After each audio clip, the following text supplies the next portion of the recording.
नमस्कार दोस्तों, स्वागत है आपका अपने यूट्यूब चैनल पे एजुकेटर में। बात करेंगे 68,500 शिक्षक भर्ती कोर्ट अपडेट, 6,800 सूची पर संकट, नई शिक्षक भर्ती जिलेवार आंदोलन, उत्तर कुंजी प्रकरण, न्यायालय से बड़े अधिकारी।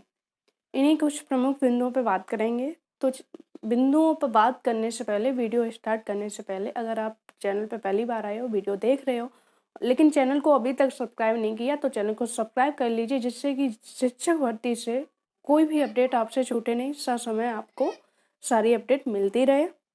बेल आइकन पे क्लिक कर लीजिए, जिससे कि जब भी वीडियो अपलोड हो तो नोटिफिकेशन आप तक पहुंच सके। अब बात करेंगे 68,500 शिक्षक भर्ती कोर्ट अपडेट।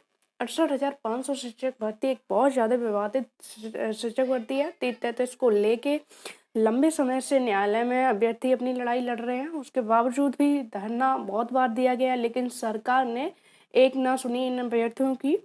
आखिर जिस कट ऑफ पर एग्जाम कराया था, तो रिजल्ट भी उस कट ऑफ पर आपको, पासिंग मार्क्स पर आपको जारी करना चाहिए था, लेकिन ऐसा नहीं हुआ। और ये भर्ती जो है न्यायालय के चक्कर काट रही है। अभी तक इस पर कोई भी निर्णय नहीं आया है। 40, 45 और 30-33 को लेके पिछले दिनों से इसकी सुनवाई भी हो रही है। कल भी सुनवाई हुई।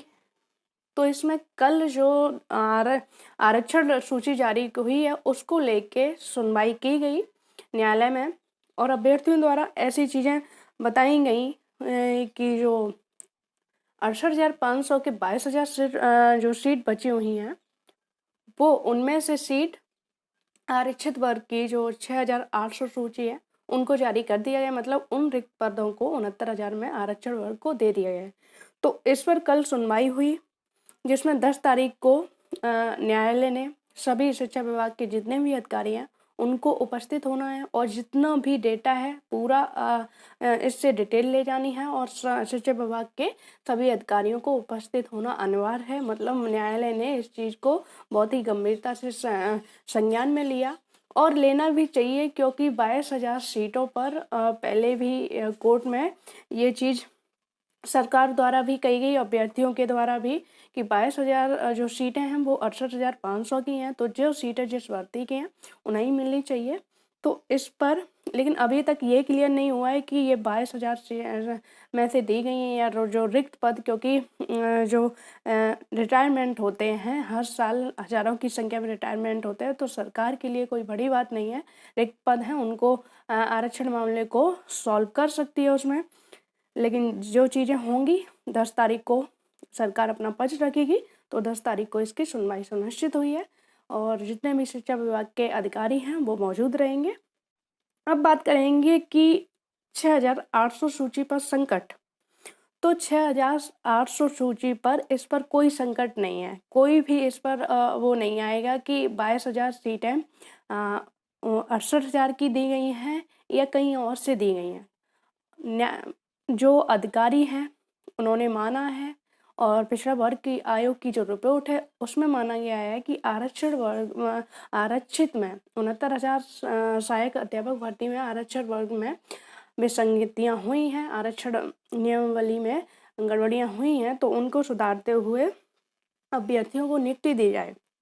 लेकिन सरकार जो 69,000 शिक्षक भर्ती तब हुई थी, तो उस समय जो शिक्षा महानिदेशक थे वो थे विजय किरण आनंद जी। तो उनके द्वारा ऐसा हलफनामा लगाया गया था कि 69,000 में कोई भी आरक्षण गड़बड़ी नहीं हुई है, कोई भी संगति नहीं हुई है, पूरे संवैधानिक नियमों से हुई है। उसके बावजूद भी अधिकारियों द्वारा ये लिस्ट जारी करना, मतलब खुद ही अपनी बात में फंसना और एक्सेप्ट कर लेना कि हाँ, पहले मंत्री जी भी बोलते रहे कि कोई गड़बड़ी नहीं हुई है, उसके बावजूद भी न्यायालय में भी आपने हलफनामा लगा दिया कि कोई गड़बड़ी, उसके बावजूद भी आपने सीट जारी कर दी। तो कहीं ना कहीं आपने उस मैटर को अपने ही उसमें फंसा दिया कि अभ्यर्थी खुद ब खुद फंसे रहें, या फिर ये कह लीजिए कि आप आरक्षित वर्ग को सही से सीट देना ही नहीं चाहते। आपको पता है कि अगर कोई सीट जारी होगी तो उस पर न्यायालय में जाएंगे, क्योंकि एक तरफ आप पहले ही कह चुके हो कि आरक्षण में कोई गड़बड़ियाँ नहीं हुई, उसके बावजूद भी आप जो सूची जारी कर रहे हो, तो अभ्यर्थियों को मौका दे रहे हो न्यायालय जाने के लिए।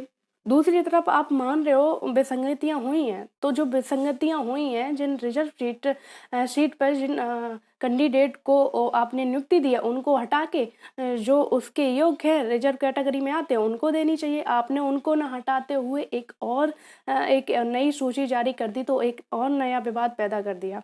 क्योंकि 27 और 21% पूरा आरक्षण में विसंगतियाँ हुई हैं, आपने एक्सेप्ट कर लिया है, तो पूरा मिलेगा। ये नहीं कि मतलब उसमें से भी ज़्यादा कर दिया जाए। अब ऐसा तो नहीं है पूरा 27 और 21% देना पड़ेगा। अब आप जो पहले से नियुक्ति पा चुके हो उनको हटाना नहीं चाहते हो, तो आपको कहीं न कहीं एक और सूची जारी करनी पड़ेगी और इससे एक नया और विवाद पैदा होगा। इससे तो यही प्रतीत होता है कि न्यायालय विभाग ये चीज़ें बहुत सोच समझ के करता है कि जिससे मामला कोर्ट में उलझा रहे और कोई भी नियुक्ति ना देनी पड़े। अब अभ्यर्थी आपस में लड़ेंगे, जो पहले से नियुक्ति पाए हुए हैं वो अपने लिए लड़ेंगे और जो अभी आरक्षित वर्ग के हैं वो भी लड़ेंगे, क्योंकि आप पहले हलफनामा दे चुके हो, कोई विसंगति नहीं हुई है, उसके बावजूद भी आप एक्सेप्ट कर रहे हो कि विसंगति हुई है, उसको सही करते हुए हमने लिस्ट जारी कर दी। कोई भी सूची, भी विज्ञापन जारी होता है तो न्यायालय विभाग के लिए, जो शिक्षा विभाग में कोई भी भर्ती निकलती है तो न्यायालय विभाग के रिव्यू के लिए जाता है कि इसमें संवैधानिक नियमों का पालन हुआ है।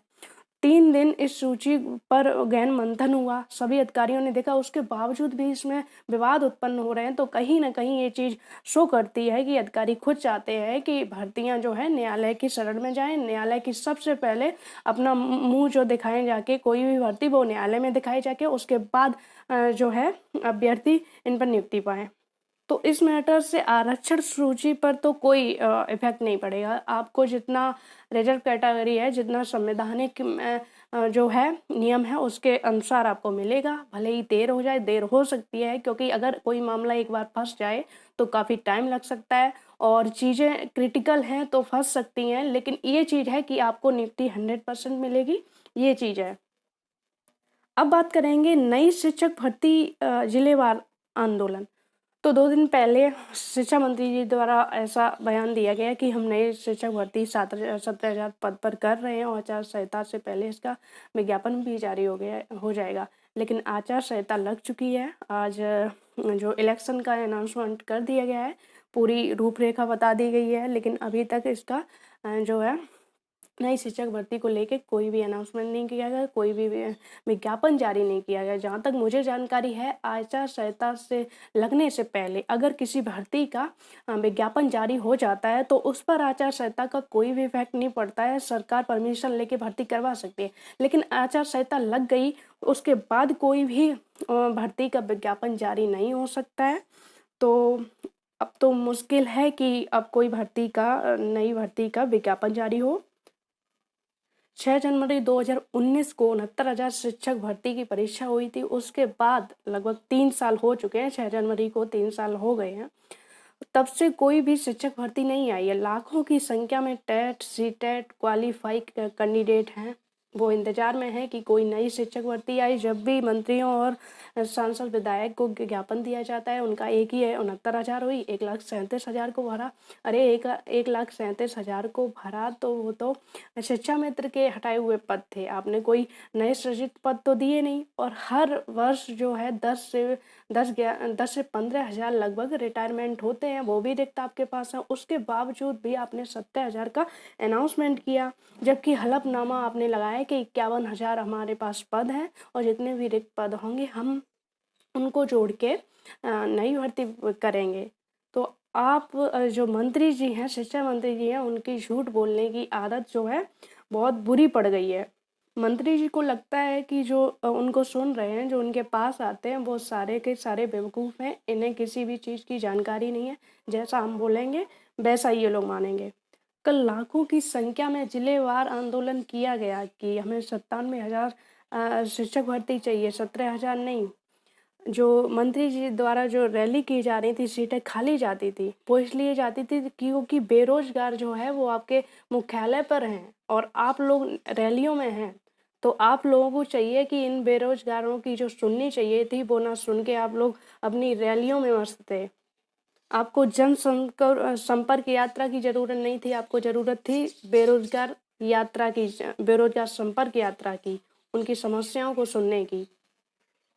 अब बात करेंगे उत्तर कुंजी प्रकरण, न्यायालय से बड़े अधिकारी। तो उत्तर कुंजी प्रकरण को आए हुए 4-5 महीने हो गए हैं, लेकिन अधिकारी जो हैं उनके कानों पे जू नहीं रेंग रहा है। 4 महीने से जो अभ्यर्थी हैं उत्तर कुंजी पीड़ित हैं, 3 साल इन्होंने न्यायालय में अपने मस्तक को रगड़ा, अपनी नाक को रगड़ते हुए वो जीत हासिल की। उसके बाद जो ये केस जीते तो 4 महीने इनके चौखट पर बार बार विनम्रता से अपना ज्ञापन देते हैं कि भाई सुन लो, हमारी भी सुन लो, ये माननीय न्यायालय का आदेश है, कम से कम उसका तो पालन कीजिए। लेकिन अधिकारियों के जो है कानों पे जू नहीं रेंगती है, क्योंकि शायद है कि अधिकारी भी इस सरकार को नहीं चाहते हैं। वो चाहते हैं कि अगर हम भर्ती कर देंगे तो बेरोजगार सरकार से संतुष्ट हो जाएंगे, और सरकार से संतुष्ट हो गए तो सरकार हटेगी कैसे, ये फिर सरकार को वोट देंगे। तो अधिकारी खुद चाहते हैं कि हम ऐसी नीतियां लाएं, ऐसी रणनीति बनाएं जिससे भर्तियां फंसती रहें और बेरोजगारी बढ़े। बेरोजगारी बढ़ेगी तो युवा जो है वो सरकार से नाराज होगा। इसीलिए मंत्री जी के शिक्षा विभाग के जितने भी अधिकारी हैं वो चाहते हैं कि भर्तियां फंसी रहें, कोर्ट में पड़ी रहें, हंगामा होता रहे और उन्हें कुछ ना करना पड़े। और सरकार के जो मंत्री जी हैं और जो सांसद विधायक हैं उनको भी इतना अहंकार है कि वो जो रियलिटी है उसको नहीं स्वीकार कर रहे हैं। वो बेरोजगारी पर बात नहीं करना चाहते, वो युवाओं की समस्याओं को नहीं सुनना चाहते। वो इको गार्डन में जो लाखों की हजारों की संख्या में अभ्यर्थी पड़े हैं उनकी नहीं सुन रहे हैं, बल्कि जनसंपर्क यात्राओं में पड़े हैं जहाँ सीटें आपकी खाली रह जाती हैं। सीटें वो हमेशा खाली रहेंगी क्योंकि वो युवा जो है इको गार्डन में पड़ा है, वो आपके भाजपा कार्यालय पे धरना दे रहा है, वो आपकी पुलिस से लाठियां खा रहा है, इसलिए आपकी सीटें जो है खाली पड़ी हैं। आप जनसंपर्क यात्रा की जगह अगर एक बार बेरोजगार संपर्क यात्रा करते तो शायद आपकी सीटें कम पड़ जाती, लेकिन जो बेरोजगार हैं वो उसमें आपकी जो होती रैलियां उसमें भाग लेते और अपनी समस्याओं को कहते। लेकिन सरकार को और सरकार के मंत्रियों को इतना अहंकार है, उन्हें पता है कि हमें जो इलेक्शन है वो किस बेस पे जीतना है। हम लास्ट में कुछ ऐसा कर ही देंगे कि हमें वोट मिल जाएगा, और जो बेरोजगारी है ये तो बहुत छोटी मोटी बात है, नौकरी देना क्या ज़रूरी है। आप ई श्रम कार्ड से ये आइडिया लगा रहे हो कि कौन से व्यवसाय से कितने लोग जुड़े हुए हैं। उससे अच्छा कि आप ये देख लीजिए कि एक भर्ती के लिए, एक शिक्षक भर्ती के लिए, एक पुलिस की भर्ती के लिए कितने युवा फॉर्म फिल करते हैं। उनकी समस्याओं को हल करना चाहिए आपको, क्योंकि ये बेरोजगार युवा ही आपके रियल वोटर थे। वो आपने उनकी एक नहीं सुनी। या तो मंत्री जी के विधायक सांसद को इतना कॉन्फिडेंस ही है कि हम भाई कुछ भी करें, हम चाहे अभ्यर्थियों पर लाठी पड़वाएं या फिर उनको मार के भगवाएं या फिर कुछ भी करें उनके साथ, चाहे भर्ती दें ना दें, हम तो जीत ही जाएंगे। ये एक दिन एक वोट आने के समय ये तो हमको जिताएंगे। या तो उनको ये वो बिल्कुल कॉन्फिडेंस है कि हम ही जीतेंगे, या फिर जो धरातल सच्चाई है वो उनसे परे है। जो रियलिटी है प्रेजेंट टाइम में बेरोजगारी की, युवा की समस्याओं की, वो उन्हें जानकारी ही नहीं है। उम्मीद है वीडियो में दी गई जानकारी से आप संतुष्ट होंगे। अगर वीडियो पसंद आई हो तो ज़्यादा से ज़्यादा लाइक करें, शेयर करें और चैनल को सब्सक्राइब कर लें, जिससे कि जब भी शिक्षक भर्ती से कोई भी अपडेट हो तो चैनल के माध्यम से आपको मिल सके। धन्यवाद।